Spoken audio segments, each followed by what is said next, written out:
So yesterday I timed a Wraithtide Vault 47 and it took us quite a bit of time to progress this because this dungeon is obviously one of the capstone dungeons, and since those have 3 bosses, the amount of little mistakes that are going to cost you are effectively tripled.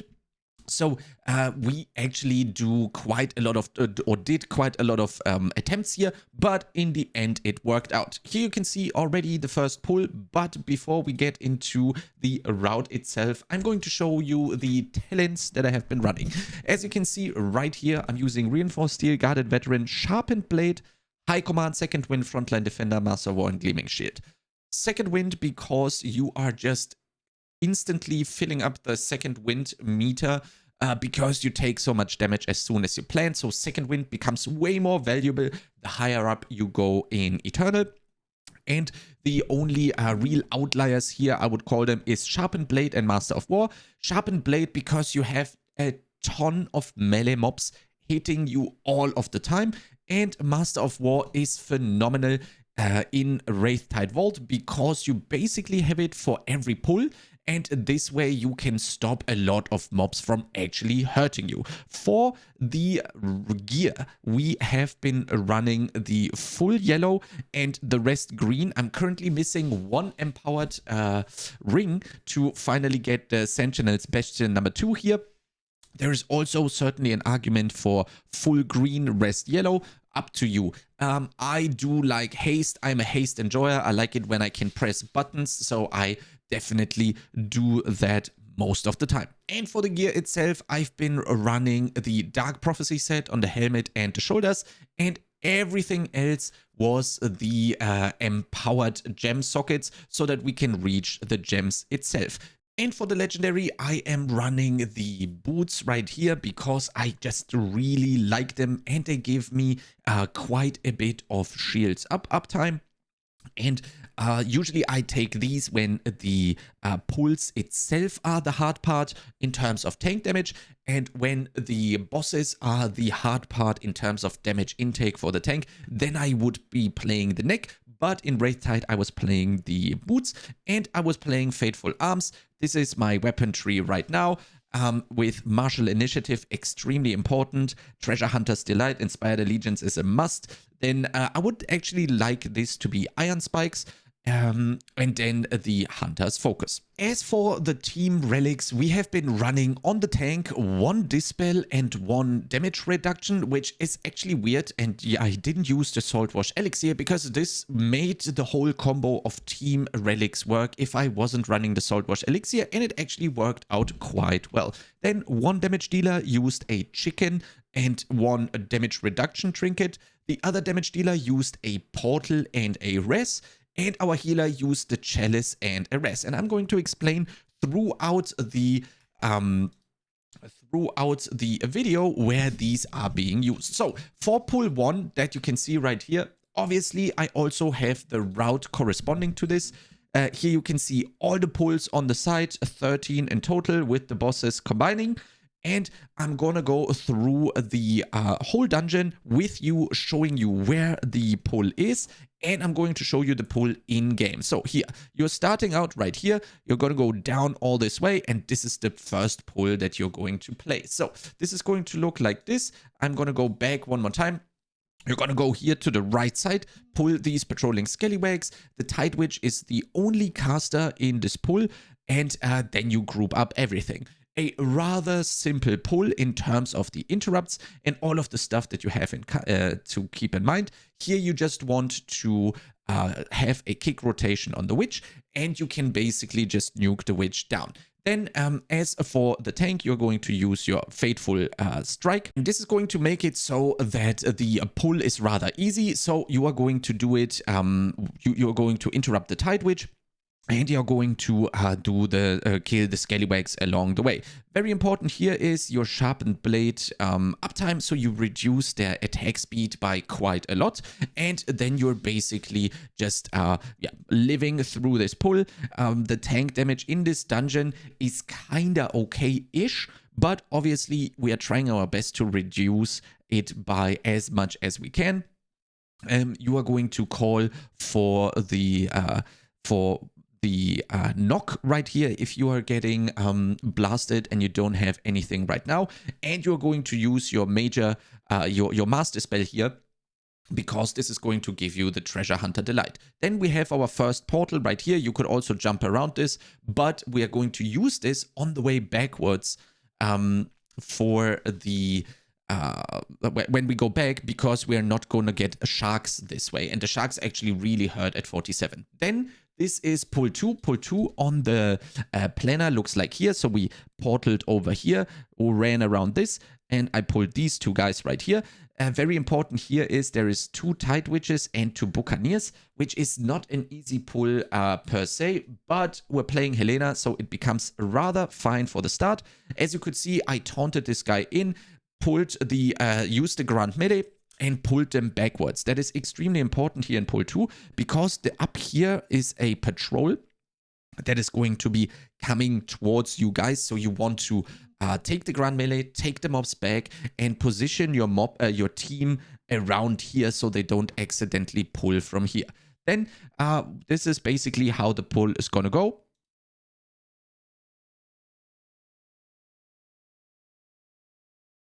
And we're going to focus one of the Tide Witches down. This is going to make it so that you as the tank take way less damage, and your DPS are kicking the soul powder shots of the Buccaneers. That is extremely important, because that is basically a one-shot at this level, and you are therefore then on the last Tide Witch. Very important here is that if your DPS have stops, that they also throw it on the witch to interrupt the bolt that she's casting. We also saw the patrol up there. And also very important, do not interrupt the Sunken Gale for the witches. Then the DPS are dodging the Brute's frontal. And that's basically how the pull is then played. You really want to conserve your DR trinket here, but it is totally okay to use the one DR trinket of your DPS. We do this, we conserve ours, because ours is worth more for reducing tank damage, because we have Treasure Hunter Delight. Then pull 3 coming up right here is also quite a big one, which is the Soul Powder Buccaneers right here, the triple Brutes, the rest of the Scallywags, and the Tide Witch. So we're basically then onto the boss right after just 3 pulls. And yeah, this is how this looks for pull 3. We are going to be ideally killing the Buccaneers or the Witch, depending on how well you feel of your DPS interrupting the Buccaneers. I would always say kill the Witch, because that reduces the tank damage by quite a lot. And then you focus down the Buccaneers, or ideally the Brutes, but they have so much HP that this is just going to take a while. It also depends on your team combo for sure, but you really want to make the Witch go away. Then the Grand Melee becomes ready. You're going to pull them all together. And now your DPS again interrupt the Buccaneers, and you're going to be interrupting the Witch. If you have your charge and it lines up with a Dreadwater Bolt, certainly use that and try to reduce the incoming damage as much as you can. Here you can see that the Brutes are just happily slapping me, and what we're going to do is, as soon as the ult comes up, we are going to be using it to reduce the incoming damage. And we also used Iron Wall at the start of the pull to make it until the point where the ult becomes ready. Then it's very important, as always, to keep up our shields up, keep up the sweeping strikes, and then it's also totally okay right here to use the weapon again. Here you can see that at this point I have basically tried this dungeon for probably 16 hours at this point, in total over 2 days. And I have mastered all of these pulls quite a bit, so I'm using way less than I was using when I started it. So it's totally okay right here to use your DR trinket if this pull is a little bit overwhelming, because it's going to come back later during the fight. So when all of these Brutes are very low HP, you can see me pan the camera to check where the position of the rats is. I'm going to go back here one more time. And then we can see that little camera sway over there, because, oh, you can actually already see it. There is the rat. and we're abusing the rats because people have found out that the rats, when you drag them far away, are going to cast the Vermintide, but the other rats that they start spawning are not going to reach you if you take the rats far away. So this is exactly what we're doing. And I think for these rats, the initial spawn location, so to speak, for where they are triggering the kamikaze rats is basically this furthest point. So you are going to take these rats into the boss because you can see this is 2.85%. And hence, since these don't really do anything but tank damage, this is basically 3% that you can play on the boss. Very important here is for pull 4, basically the boss, is that you pull these rats into the boss as soon as you can when the brutes are dead. Very important here is that you need to check that you have enough shields up ready for going into the boss. It is totally okay to let the rats basically go back all the way here, then run here, aggro them, and then run to the boss. Totally okay. Depends on the timing of your team. At some point, you will get to a point where the rats are always here at the top and not at the bottom, and then you can take them into the boss. Very important, when you pull them, don't go through the water because there's sharks. Don't go up here because there's still monsters. Ideally, you would go down here and then escort them over the bridge so they don't accidentally pull, which is what you can see me doing right here when we start the video again. The brutes are about to die. I'm checking for my defensives and checking that I have enough shields up. And then you can see right here, actually, they were a little bit behind. So we got additional scallywags. Absolutely no problem. Basically more 3% if we want, because the scallywags don't really do anything as long as everybody is close. So not even ideal play right here. There you could see me check out the other mobs. And now we're basically on to boss 1. Very important here is people are bringing 2 master spells for the keel haul that you can see right here. But we only brought 1. Here you can see the keel haul coming out. And if you don't soak, everyone gets 2 stacks of keel haul, which reduce the healing you receive and do huge dot damage at Eternal 47. In Eternal 10 or so, it's probably not that big of a deal to have that. But yeah, ideally, obviously, you want to not get these. So we are faced with the option to either send 2 people to soak always, which would be people that are close, ideally the tank and someone else. But you can also master spell, and people tend to bring 2 master spells for this fight to never have to worry about this. But with our relic setup, it was not possible to bring 2 dispels, so we always used to dispel the first and the third keel haul and soak the second and the fourth one. So you can see how this is going to go. While I'm tanking all this stuff, nobody goes into the keel hauls. We wait until both of the impacts have happened, and then we instantly press our master spell. Then the adds spawn. And yeah, we're going to use Grand Melee. Then very important to have a kick rotation on the Witch, because the Witch is doing tons of damage. Then you can see the Wave Stomp right here. Everyone dodges out of it. But a very important thing here to mention is that you could technically take the boss to the outer edge right here. Everyone could be outranging the Wave Stomp if they would be on max range all of the time, so they wouldn't even have to deal with the Wave Stomp. And you could pick up sharks every time the expertise buff from green is running out. But this is very advanced and probably only really necessary in 51. So then you can see me actually misplay this encounter because I wasn't using my toughness iframes on the shields up correctly. Here you can see I'm already in a tough spot.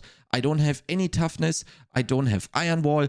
I basically have my DR relic. But I'm not really paying that much attention. Again, we've been playing for a long time at this point, and I'm actually going to get slapped here. I'm going to explain to you what I should have done differently and why I died. So this is actually the perfect freeze frame. Here you could see that I had a shields up and I didn't use it. The toughness iframe, so to speak, is 1.1 seconds, so it's not really a frame. What it does is that if you press shields up or generate any toughness for 1.1 seconds after, you cannot lose the shields up toughness, right? So ideally, you want to use your shields up as close to the boss attack as possible. So I didn't do this correctly here. So what I should have done is just before the anchor is about to hit me, I should have pressed this shields up right here that I had ready to basically fill all my toughness, reduce the incoming damage by a lot, and then obviously after those 1.1 seconds of toughness iframe, so to speak, would have passed, then I would have started losing toughness. Also, I misplayed and I didn't use the relic, which I could have used to save me right here, and then I wouldn't have died. Here you can see I get blasted. Somehow, I don't know how, we got lucky and got the Wraithtide right after, and I got one of the reses. So this just goes to show you how much or how likely it still can be, even with a fuck up, to time a key, even in a 47. And the tank dying like this is actually a huge fuck up. It is insanely big. This should never happen. This is a major misplay and it's usually a restart. But we kept going because VC's res was ridiculously fast and we had very good timing for me dying, basically, because the boss didn't attack anyone else because he was doing the Wraithtide. So it's still salvageable. Here you can see me get rest, instantly try to get all the aggro back, and then click the anchor last second before being swept away. So VC, absolute giga chat resting me there, and somehow we're recovering. And this is the best part about it. This is probably the worst I have played the boss, but due to VC playing like an absolute madman and resing me there, we actually go and time the key during this run right here. So this is absolutely phenomenal. This is basically the boss fight. Obviously, you just dodge sharks. Very important when you don't have a major fuck up like there. You are going to hit the sharks every once in a while to regain the expertise buff, because you will get 15% expertise if you have a lot of green, or 5 if you only have 1 green, which is going to give you a ton of damage. So this is second keel haul. So this one I and PNZ soak for because my master spell is on cooldown still, and and we're only bringing 1. Then, very important, ideally, if you have a rhyme, the rhyme soaks this and they're going to be super fine. But the tank getting dispelled second is a Monka moment. So you really need to be aware that you are going to get blasted. Here, we somehow survived this one. So there is no reason for us to time this key, but somehow we got lucky. Then, basically, we can now talk about the iframes. If I start doing it correctly here, you can see I didn't use my shields up for that slam, and then I got hit. Let me actually find a better frame here on the next one. So here you can see my toughness is full, so I obviously wouldn't be pressing shields up. I'm gonna get hit, I'm gonna lose a lot of toughness, and now there is absolutely zero reason for me to hit the shields up, because the boss has such a long swing timer that I would lose the toughness iframe on the boss. So I would just wait until the boss is basically about to hit me and only then press the shields up, because that way I actually extend the toughness onto that second hit as well. I misplayed it here. There was still some chaos going on. Here, we're going to use the chicken on the witch just because we have it. It's certainly not necessary. And we're going to dispel the keel haul. I hope I'm going to do the toughness stuff correctly here. Oh yeah, and when the ads spawn, I always use my iron wall, because that is actually a moment of a little bit of pressure on the tank because there's quite a bit of damage going in. So that way you can reduce the incoming damage. Obviously, with Iron Wall, you don't really care about the toughness iframes, so you just keep playing. I hope I do this correctly when we are done here with the boss. So again, toughness is full. I get hit. No reason to shields up. I do it anyway. I gotta be honest. I don't know what is going on there. Oh no, it was actually inside the toughness iframe, so I didn't even lose it. So I kind of did it okay. But you should try to press the shields up as close as possible to the boss hitting you. And then you are not going to need another shields up for the next one. So this way right here was actually played correct because I shields up just before I got hit on the previous one. That one filled it. It got hit. It didn't get reduced. Then for the second one, it hits into the toughness that I maintained. Then it gets reduced. And that's the little mini game that you keep playing. Ideally on every boss. But this boss is the best boss to practice this, basically. Then I wait until the boss is going to hit me. I don't have any shields up. Again, we like Omega fucked up this boss in the beginning, so it is not ideal. But this is the moment where I would press it. I would get full shields up again. It wouldn't get reduced by this incoming attack, and then I would have the full toughness bar for the next one. Then we soak this one right here. And we are going to be dispelling me this time because I wanted to see what's going to happen. It made it somewhat okay. We need to rest P and Z though because I didn't have a lot of defenses here, so we needed to dispel me first to actually do the boss.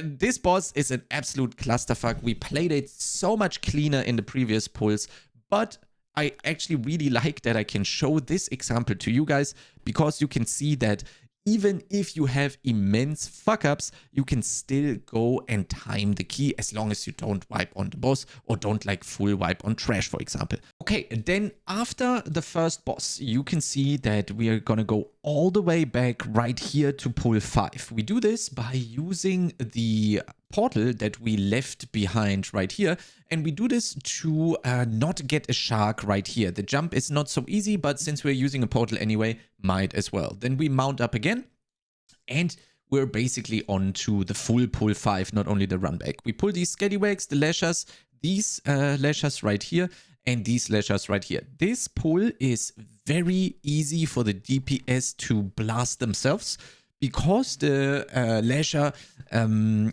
the damage is being reflected. So you definitely can use trinkets here. You can use your healer ultimate, stuff like that, and personals when your DPS are going to be blasting a lot.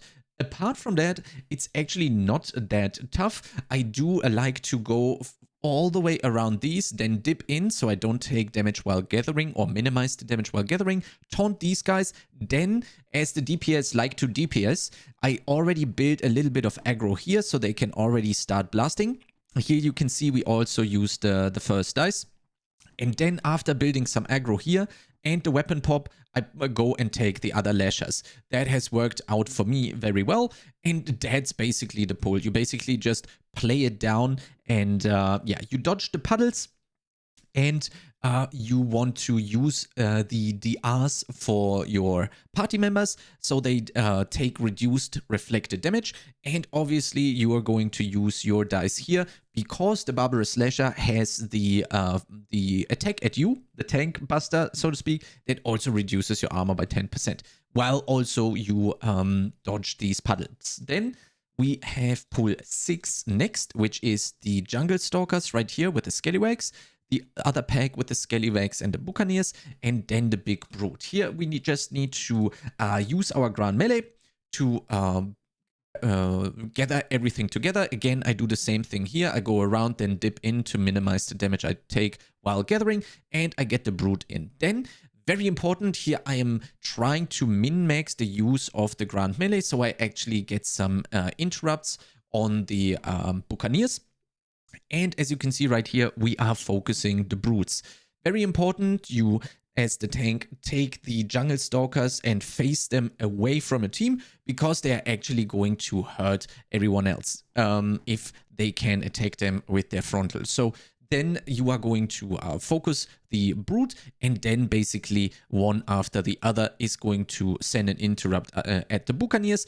And I would personally, after the Brute, start killing the Stalkers, because they are basically the most dangerous stuff to the group, because the tank damage here, you can reduce it by doing the Jungle Stalkers. And at this point, when you're doing a 47 volt, your DPS should be able to continuously interrupt the Soul Powder shot of the Buccaneers.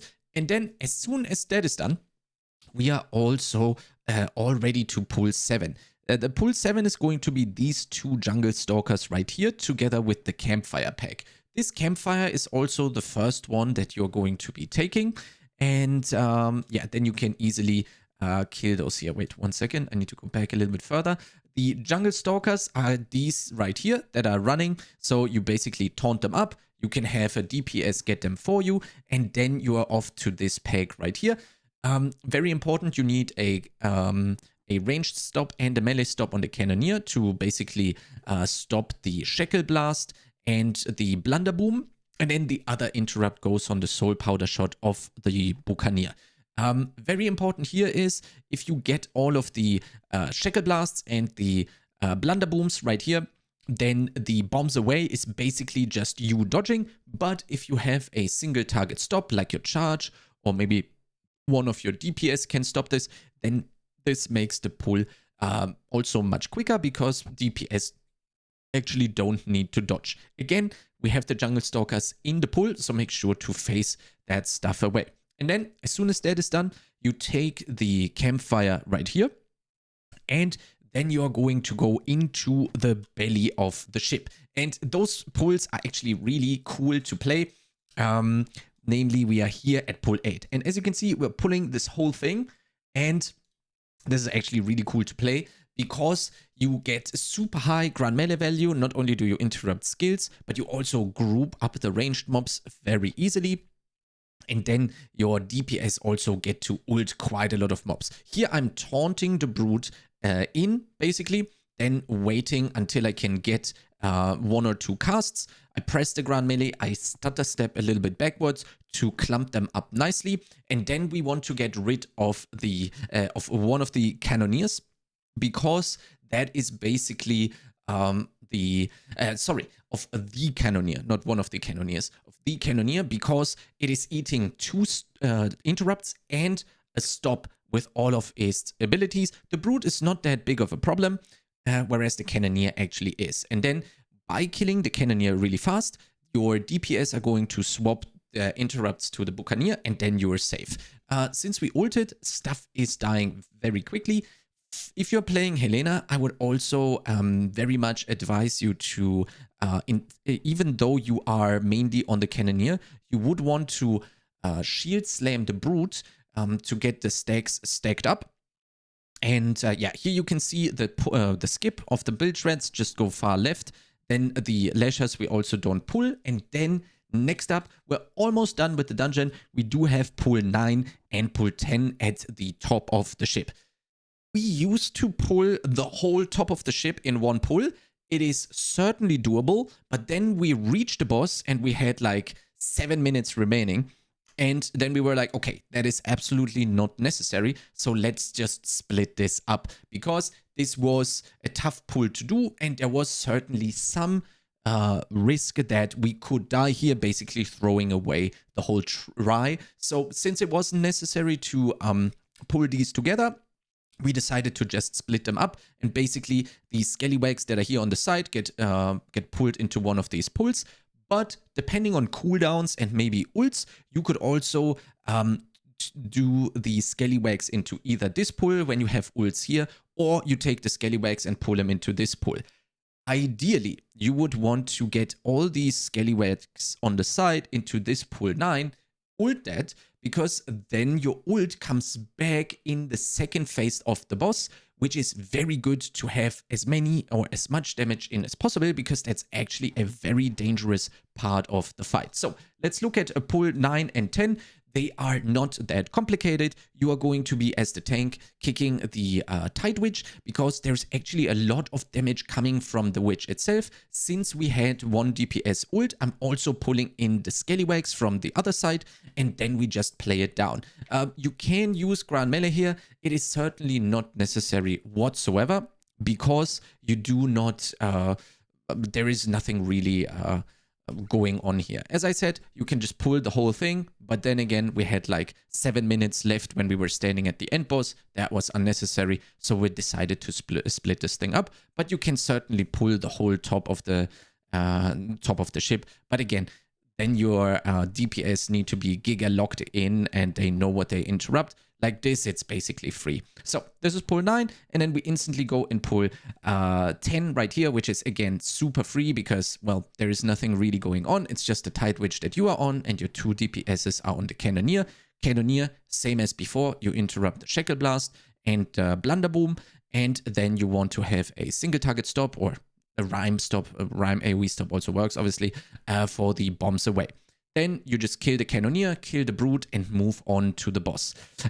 So when we're at the boss, very important here, when we're at boss 2, very important, we are actually using all the trinkets that we brought to make this boss,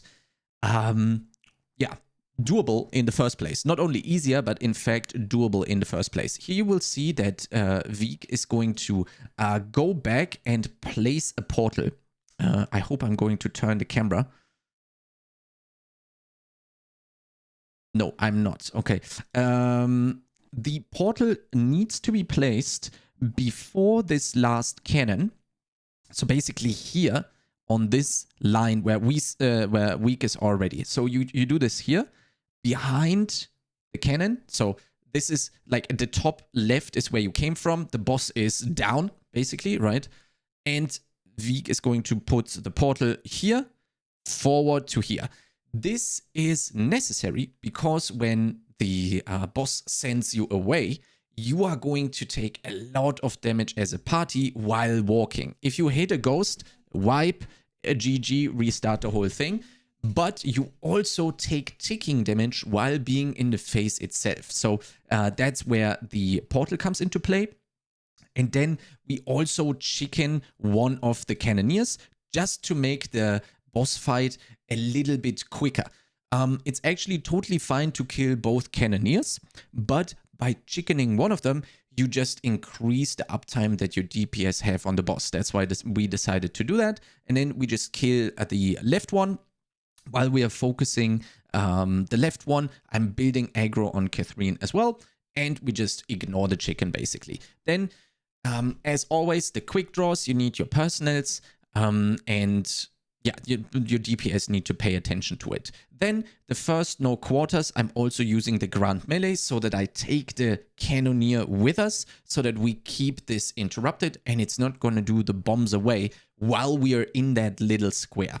So then, very important for you as the tank. The quick draw is always going to follow the, or the second quick draw is always going to follow the Soul Powder Cyclone. And for this, you should talk with your healer about who is going to take care of those. Because now we do have 13 seconds, or let's say 15 seconds, of the boss just melee hitting you all of the time. So ideally, what you're going to do is you are going to alternate between the healer external and your weapon so that you have the weapon on one of these phases and then the healer external on the other phase, right? I'm going to call this out when this is the case. Here we decided that I'm going to take care of this, so I'm using my weapon, I get my martial initiative, and then these seconds of getting meleeed are totally easy to deal with. This is basically not because it's dangerous or whatsoever, but it's because to conserve healer mana and also in phase 2, obviously to reduce the overall damage that your team takes, right? Very important here for the no quarters position. If you position Catherine exactly where I am right here, she is always going to teleport to the bottom left, right behind my camera. Basically, she is looking, when she's about to teleport, she's looking at all the 3 positions she can teleport to. So one is here, one is down here, and one is hidden behind my camera right here. She's always going to teleport to the position that is currently the furthest away from her. This is very good to do when you have a ranged damage dealer in the group, because they can legitimately just stand at that location and never have to move, right? So it's your job as the tank to position the boss so that your ranged DPS don't have to walk ideally at all, right? So you can see me doing this here, and then as the tank, you just need to run in and your DPS are already here. Then what I have basically communicated with my team is that after this no quarters, I'm always going to be kiting the cyclone towards the top. So they don't need to go here, right? I'm always going to go this way right here. And you can see everyone is either going back or to the left or to the back left, right? So they can't get surprised by my kiting of the cyclone, right? We go all this way, and then they can freely do whatever they want. Then for the cyclone itself, let me actually show this here one more time to you guys. It is what I usually always do is the following. As soon as it's teleport, I'm orientating towards the top of the ship. And then when the soul powder cyclone is coming out, I'm going to tell you what I do. So I'm kiting, first of all, I'm kiting away from my team, always. That's the top priority, because I don't want them to have to dodge the spinning boss, right? And then I am also trying to bait the lines outwards away from my team so they don't have to dodge as much, right? That's why I'm not here, but I'm here, trying to pull the boss away and also have the lines like this one just go to the outside so that my team doesn't have to deal with it. And then when the lines spawn, I always try to be to the left of them so that I don't get trapped between the wall and the boss itself. So if now one would spawn exactly like this, then I would go to the left of it with my character and position here, while also trying to move away from my team, right? Here you can see there's one spawning, and now I am going to the left of that line so that I am not going to get trapped by the soul powder cyclone, and I'm also still moving it away from my team, right? That's what goes through my head while I'm kiting the cyclone. And then, conveniently enough, the boss is already in the position that we talked about for the no quarters, right? This is exactly where the boss needs to be so that it's going to teleport all the way down here, and you can see my team already being there, right? This is basically one whole ordeal or one sequence that you do that conveniently lines up for you. Then next is the quick draw, and this quick draw is, or after this quick draw, is also going to be 19 or 15 seconds of the boss hitting you. And this is the second window where your healer now needs to cover this with their external, right? So number 1, 3, 5, the odd ones, you are going to do with your weapon or your iron wall or whatever Mako has. And the even ones, so 2, 4, and 6, is going to be covered by the healer external. Those are always going to be alternating and then make this phase right here extremely easy to deal with. This is basically phase 1 of the boss, but phase 1 of the boss is giga free. If I'm being honest, if you keep these things in mind, you are going to be fine. I'm just sending ult on cooldown. Doesn't matter, right? The whole tricky part of this boss is getting or is surviving the second phase. So then you are about to kill the boss. She's going to teleport one more time, and then she's going to send you away. What we are, or what you are going to do as the Helena, is you are going to try and reduce the group damage with your Grand Melee. There is a very dead giveaway when you should be using it. It's a bit unfortunate that I can't capture it from the other side, but when she takes the sword and then starts pointing it forward, that's when you press Grand Melee. I used it a tiny bit too early here because I wanted to make it safe, right? But you can certainly take your time until she points her sword forward, and that's when you are going to press it. Then your DPS are going to use their personals because, as I said, on a 47, at this point, this phase itself is already dealing quite a lot of damage, and the Grand Melee is going to help reduce that.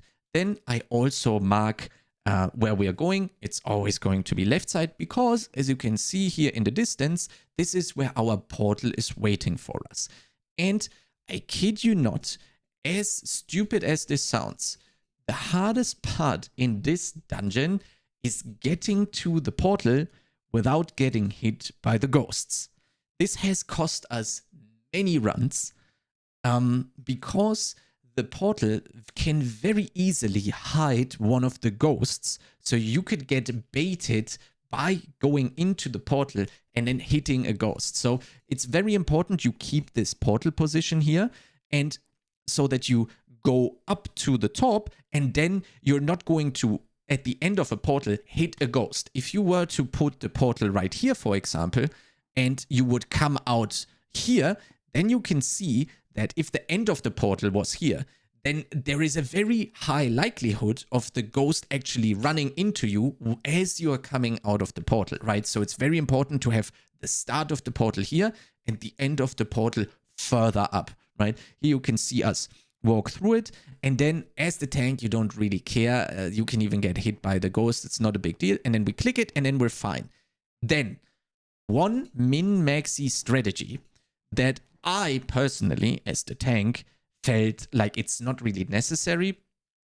It also made me a little bit, it also scared me a little bit because they are still taking damage, but the healer and the DPS are going to stay outside until the drop here it appears. You say it's safe, and then they come in, because if they come in late, as you can see right here, they are not going to have the thing that you drop on the ground, the touch of death, right? So this way you can extend the fight longer, because there is going to be less area denial coming from the boss, because you saved 3 of these circles, right?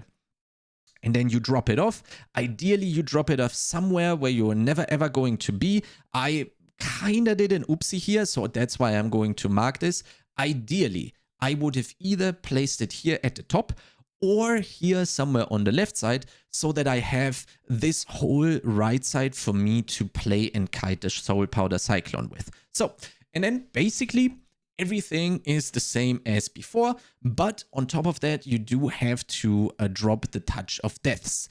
The team and I have said that we are going to put these Touch of Deaths here on this side, because, as I said, then I have this top side right here to play with, right? I already did a mistake here. Fine, happens. Then, just before the Sever Soul, your DPS need to use the personals, because they get sent away and need to run again. Trust me, run ASAP, or run as fast as you can, and also don't take it lightly. We have died so many times trying to make it past the ghosts. At some point, it was very rough. So, and then it's basically rinse and repeat from here on. You will get less and less space to kite the Soul Powder Cyclone, but it's the same idea or priority list, if you want, that I had in mind before. You see the Touch of Death, you see the Soul Powder Cyclone. This overlap is not so easy for the tank, but again, first rule, I'm kiting away from my team. Second rule, I want to bait outwards, bait the line outwards, and then ideally stand on the left side of the lines, right? So you will see me here try to go to the left side because then you're usually safe. I was a little bit too slow here. I got a soul powder shot. We would have deserved to die here, but I mean, this run was cursed anyway, right? You could have, if you see that you're getting the soul powder shot, it's totally fine to dice so that you reduce the damage that you're taking, but I was quite safe, so I was like, you know what? I'm going to be just saving it. Then I have a habit of marking the bad placed touch of deaths so that no one runs into them. And since this one is where you walk in, as you get sent away and you walk in, you might not see this one. So not only do I mark this one, but I also tell my team on voice chat, hey, when you come in through the wall, don't go towards the middle because there is a puddle there, right? And then basically the healer gets sent away. Not that big of a deal because the tank damage is not that high. You get a couple of autos and then she starts spinning after a while. But if you keep cycling your DRs, it's totally fine. Here I also had the dice ready, so it was totally okay. And then as you can see right here towards the end, there is not that much space to deal with. So imagine we had 3 more of these puddles that would have been placed somewhere, right? So at that point, it is actually not a bad idea to do the waiting strat when you all get sent away for the very first time, right? Then we kill the boss. I kid you not, it is under certain circumstances, it is a very messy boss, but you can do it if you pay attention to the ghosts and your tank kites the soul powder cyclones very well. Then we're off to pull 12 and 13. Here you can see we have 8 minutes 22 left. We need to do 2 pulls and a boss that takes around 3:30 to 4 minutes. So you do not need to hurry whatsoever, right? You can take your time pulling this. You can take your time pulling this. So pull 12, Bilge Rat needs to be in the pull. Needs to be interrupted by your tank all of the time, and the others are on the Cannoneer. Again, remember Cannoneer as before. Shackle Blasts and Blunder Boom needs to be interrupted, and you need a stun for the bombs away. And here you can see us taking the time. Also, remind the team like, yo, we don't need to go fast. We have like freaking 8 minutes, so take your time, right? That's basically it. I take them here. I don't have Grand Melee. Absolutely no problem. We just play it safe, play it slow. And as the tank, you keep the Bilge Rat interrupted. And yeah, that's basically a tank and spank fight at this point. So I'm going to skip ahead a little bit. Then at some point, you're also going to take the Scallywags in. There's also the other Scallywags. And then you're going to pull these into the pull 10 right here. 13 at the top. Here it's a Cannoneer, a Buccaneer, and another Buccaneer. So that's already pretty dangerous because we have the soul powder shots going off. And we do have, so we already have 2 casts going off. We also have the shackles going off and the Blunder Boom. So that's 4 casts. We have 3 interrupts. You already see how that's a problem. And on top of that, we also have the stun of the bombs away for the Cannoneer. So this pull, don't underestimate it. But thankfully, we do have the Greed Spawn. And the Greed Spawn is going to put the puddle down and it's going to kill everything around it for us, right? So what we're going to do is one of the guys is actually went forward and clicked the cannon for me to open the door. We can see this here as well. I charge in, we take all of this, then PNZ goes and clicks the cannon. It opens the door, and as soon as the door is open, I'm going to taunt in the Sentinel. As I see casts going off, I'm also going to Grand Melee. Here you can see Absol got blasted, probably by the Soul Powder shot, I think. So yeah, we even have the healer die, and we're still managing it, right? I'm kiting it down, reducing the damage I'm taking. He is running from the campfire to kind of save us. And then as soon as all of this is under control, we are going to be very fine because the Greed Spawn Sentinel is going to help kill us everything. So here the Greed Spawn goes off. Very important, the grave sides right here have a frontal. So as the DPS, stand far away from the tank so you don't get cleaved. And as the tank, you want to position away from your team, but still keep everything in the Greed Spawn Sentinel AoE because it gives haste to the mobs, but it also does shadow damage over time. And I have seen that, I think one stack does 40k damage per tick. That in the 47. That was some quick math I did there while we had some time. So then it's just killing the greed spawn, and then we are going to go and jump down to the boss. And we do this by mounting up.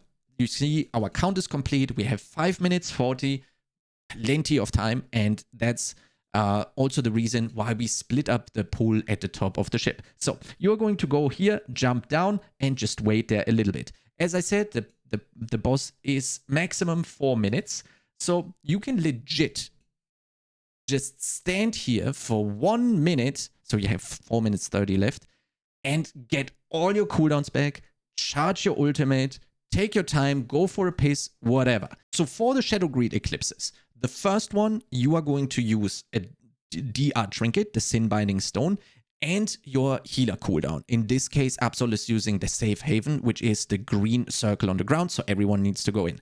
Second Shadow Greed Eclipse is going to be the other DR that you brought, and your Grand Melee as Helena. The third one is a special one, because there is a huge spell queue going on. You only do the healer heals through this with the ultimate or whatever, because the group damage is basically non-existent. And then for the fourth one, you are going to have your first damage reduction trinket ready again, and your Grand Melee. So this way you are going to go through the fight, and there is zero chance anyone is going to die to the Shadow Greed Eclipse. So I'm going to let this, here you can see us even waiting, and only then at 5 minutes start the fight. So we're going to go in, and very important here is the first temptation hits the tank, and then I try to reduce the damage by applying sweeping strikes as often as possible, while also being the football player here, right? Or the soccer player, depending on which part of the world you're in. And very important, never apply a bleed to the ball, because that is going to fuck you up. And it's going to just keep rolling the ball. Then I already spot a mistake here. I didn't use my sweeping strike on the temptations here. You obviously want to help your team as much as you can to reduce the overall damage that they are taking. So ideally, the sweeping strike would have been used in that downtime, but you need to have it ready for the Shadow Greed Eclipses, right? Because that's the most damage that everyone is taking. Having the sweeping strikes active on the boss during the temptations is a nice to have, but not mandatory. So here you can see our first dices are used, and we also sent the dice at a moment where it says 2 seconds remaining, and then we're going to also dice so that this temptation is being reduced by the Sin Binding Stone. So as you can see right here, as this one is about to be finished, the Sin Binding Stone is going to pop up.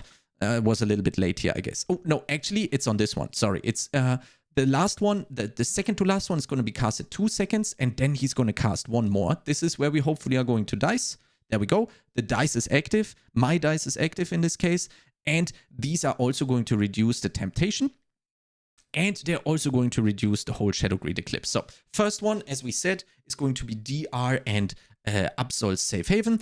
Everyone needs to be close. And very important as the DPS, do not greed during Shadow Greed. Because since everyone is grouped up very closely, all the coins, since they are targeted at the players, are going to also be very close to you. If you stand in the coins, you're basically dead, especially on 47. If you're doing this on a 20, you're probably not gonna die, but it's very good to help your healer and also build good habits. So during the Shadow Greed Eclipse, the most important thing is, as a DPS, to just live. Do not greed damage. You're going to have plenty of time. You're going to have plenty of damage. You just need to help your healer survive these Shadow Greed Eclipses. So, as you can see right here, everyone is doing an amazing job not standing inside of the coins. You do have a little bit of leeway to get out of the coins though. So don't overdo it and run around like a maniac instantly. You do have a little bit of time. So first Shadow Greed Eclipse checkmarked. Next one, As the tank, I don't really have that much to do, so I'm doing all these calls while I'm also playing soccer, right? For the soccer, actually, or for the orb mechanic, it is pretty nice if your DPS and the healer have enough time to think about the following. If they see a coin on the ground, and if they're able to stand next to a coin on the ground, they are inevitably going to spawn a coin right next to the other coin, making your life as the soccer player much, much easier, right? It's a little bit of a min-max. It is certainly nice to have, but not very mandatory. So then how do I line up and do the mechanic myself? Here, I always try to find multiples of coins, no matter where they are, and line myself up so that I hit the most at the same time.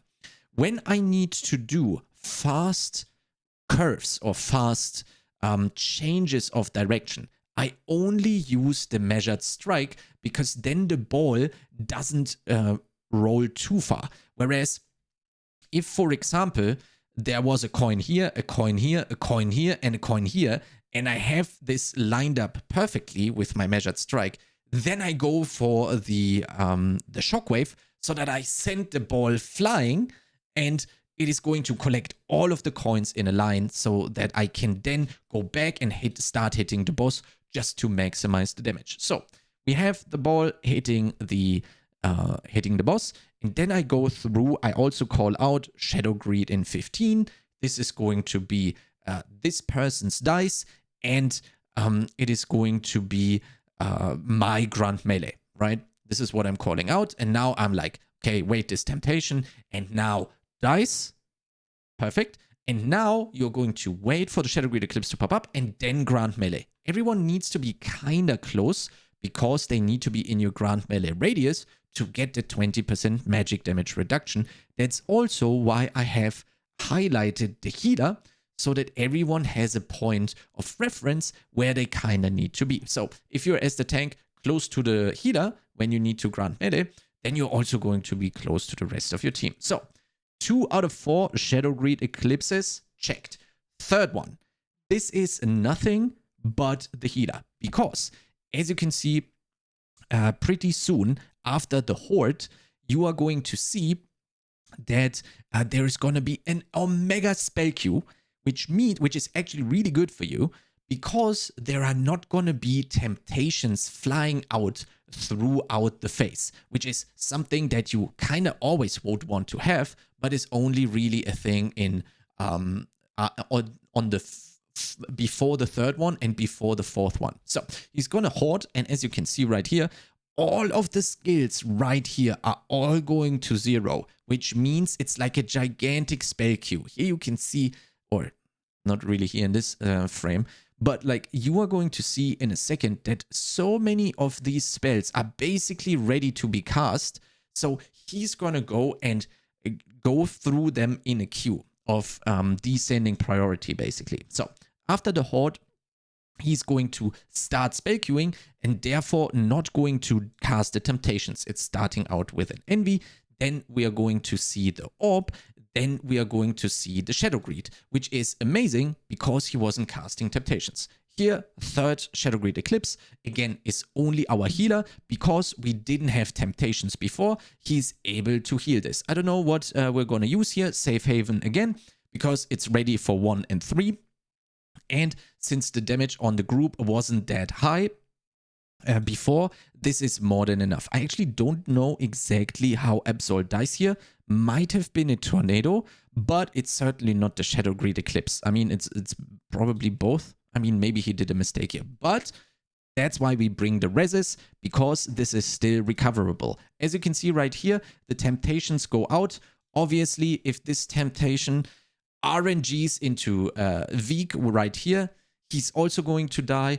But if it's taking the 66% and it's going to hit the tank or the other DPS, then you're kind of fine. So this temptation is going to go to PNZ, and this temptation is going on Absol, and Absol is actually quite high HP, so it's not a big deal. And then we have recovered. So Afterwards is the fourth one. You can even see PNZ dice here as well, but this is exactly why we brought 2 CRs, because it's actually such an RNG fiesta on the boss that we can just legitimately still recover if you bring 2 CRs, right? Here you can see we're basically already at 11%. If you just keep collecting as the tank, the ball is going to kill the boss, and you are not going to die to any of the temptations. So here you can see the horde is coming off. We still have we still have enough things to cover the 4th Shadow Greed Eclipse, which would have been the dice that was used in the first one, which is mine, and the Grand Melee that would come up, because again, this is a huge spell queue, as you can see right here. But if I remember, the ball is basically killing the boss, so you only really have to deal with 3 Shadow Greed Eclipses. And as you can see right here, even though we waited 1 minute before we pulled the boss, we still easily timed this dungeon. But if you embark on a journey of 47 Wraithtide Vault, bring a little bit of patience and also a little bit of time.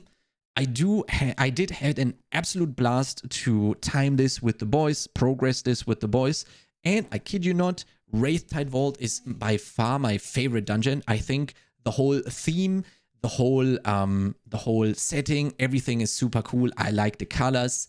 The bosses are amazing, very creative.